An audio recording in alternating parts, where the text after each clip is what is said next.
Good evening. We're over here at Sahoma Lake trying to catch the sunset and a few more stories out of Water Bears No Scars. Flattery. When I first went to Japan, the flattery there seemed false and even forced. People would praise my Japanese language ability, even though it was clear that there was little enough of it to praise. I felt almost put down at times by the contrast between what was obvious reality and what the flatterer was saying. The kind words became a reminder of the less kind reality. In time, however, I have come to look beyond the content of the flattery to the spirit behind it. It cost a speaker no more energy to say unkind words than it does to say kind ones. The intent is to please, to recognize verbally some effort, to point out some positive tendency. The flattery may be overdone, but the intention of the speaker's effort shouldn't be ignored. Over the years, I have come to overlook the specific content of the flattery and to respect and treasure the spirit that lies behind it. I thank the speaker for his or her kind words, for the thought. Then, sometimes, I go on to state the reality that I see, the reality that appears to me to be at variance with the kind words just spoken. The part of me that thanks the speaker is the Japanese part of me. The part of me that insists on uttering my view of the cooler reality is the American part of me. Something inside insists that it would be a shame to dispense with either side. Page 39. Preparation and pace. Most of us can get most of the important things done in our lives most of the time. Once we have actually begun a task, we find it pulls our attention and effort to the end. Often, it's the getting started that is so difficult. Whether the project is painting a wall or a landscape, writing a letter or a book chapter, washing the car or the windows, preparing for the English examination or the IRS, we can find ourselves procrastinating and thus postponing accomplishment. Now, I have no simple solution to the problem of procrastination, but I do want to suggest that there is a way to ease into a task. My approach to a project is to begin with it with a ritualized routine of preparation. There is something about getting into one's running clothes that prepares one for running. Similarly, laying out the watercolors in a particular fashion, filling the water container, setting out the paper in a particular place in a predetermined way, opening the box of watercolors with attention to the aesthetics of the movement. Even better, rhythmically grinding the pigments before painting, as some Japanese painters do. Always in the same order and with careful attention to each detail. This process prepares the body-mind for painting. Preparing for a project may not be as intimidating as actually setting to work on it. Meanwhile, the preparation itself focuses the mind-body on the feel of the tools, the look of what needs doing, the smells and sounds that go along with the activity. When preparation is regularized and carried out often, it tends to slide one right into the task itself. Looked at more closely, preparation is not merely a means to smooth our way into a task. Carried out properly, the preparation is itself an element of the practice of constructive living. To prepare well with full attention isn't important as the spring house cleaning itself, or the reorganization of the files, or the writing of that note of sympathy.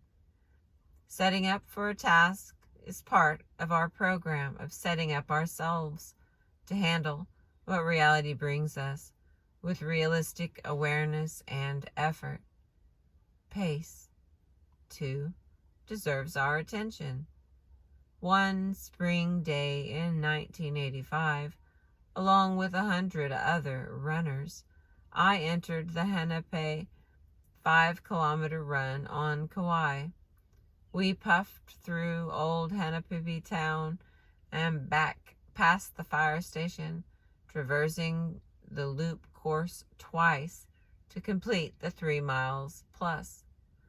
A few days later, I walked the same route. Oh, how much I had missed while running. There are old autos and flower gardens and a whole line of wooden shops with fading paint that I hadn't noticed. There was an irrigation ditch beside the road and quite a few houses that had been there all along, unnoticed. The pace of walking gave me more time to observe the surroundings. Certainly, I could walk that loop again and make more discoveries. But the running took so much energy and attention that I recalled little more than the surface of the road and the shoes of those running ahead of me. Single-minded, narrow focus can get us where we want to go in the shortest time possible, it seems, and it is appropriate in certain circumstances, but at the cost of the larger view. An occasional stroll helps us get a better perspective on the daily life course in which, too often, we find ourselves racing unnecessarily. However, there is an important difference between a reasonable pace and procrastination. Frequently, I get calls from people who have read one of my books and want to begin individual training. On occasion, I have invited a caller to come for a session the following day. All of the callers preferred to wait a week or two before beginning. They seem to want time to psych themselves up for the new undertaking. The conversation might go like this. I can understand what you write. It makes sense. But how do I get myself to do it? There's no need to get yourself to do it. Just do it. I mean, how can I make myself do what needs to be done? As I said, there's no need to make yourself do what needs doing. Just do it. But how can I make myself want to do it? It's a waste of time to try to make yourself want to do it. Just do it. But I have to make the decision to. No, a decision isn't necessary. Just do it. Just do it, you say? But it's not as simple as that. Just doesn't mean simple. It means only. Perhaps I should remind these callers that we don't change who we are by waiting until it's convenient to do so, until we're psychologically prepared to do so, until we're comfortable about making the changes.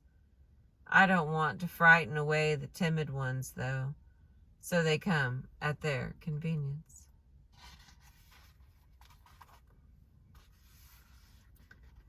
Immediate cure. Eliminating the dualism of means and end.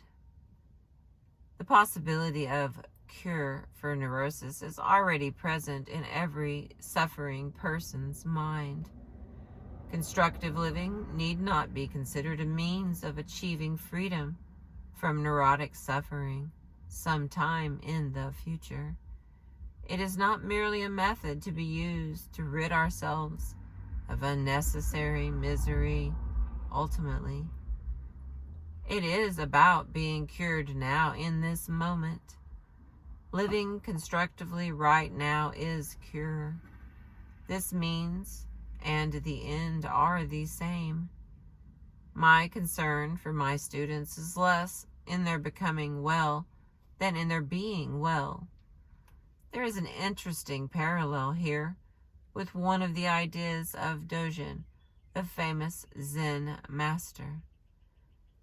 Dogen, Dogen, from 1200 through 1253, denied that sitting in Zen meditation was a means that one practiced to achieve enlightenment.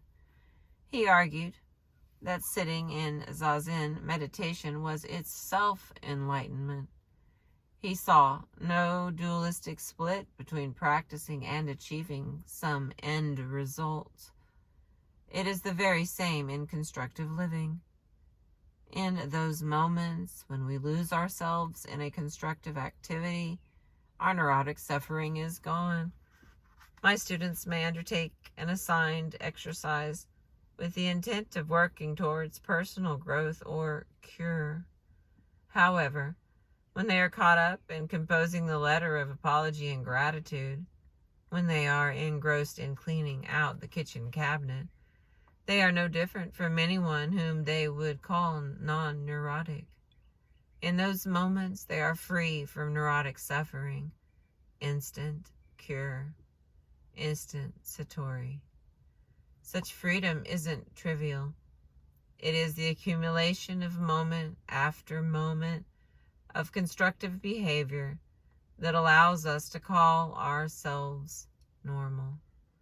It is this doing that is the distraction from our self-centered merry-go-round of pain. The means is also the end. Eliminating the dualism of mind and body. Constructive living through Morita guidance is not a way of training the mind. It is a way of using the body-mind.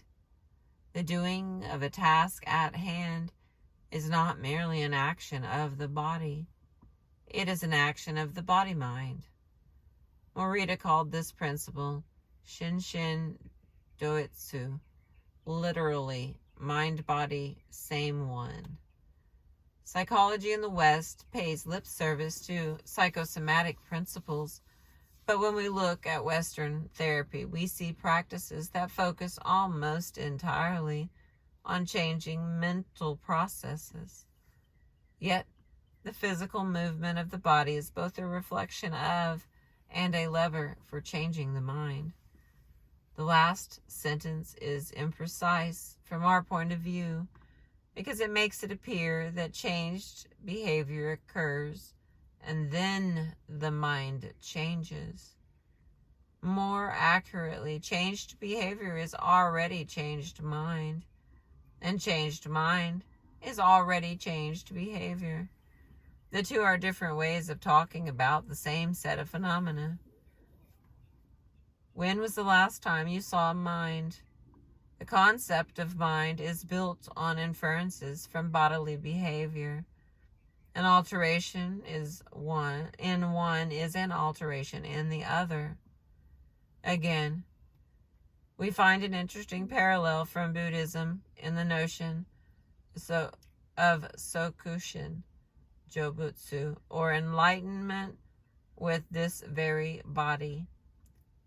Kukai, the founder of Shingon Buddhism, saw that it makes no sense to talk about the enlightenment of the mind alone, or the achievement of some mental nirvana in the future. The body-mind must participate in any insight or wisdom.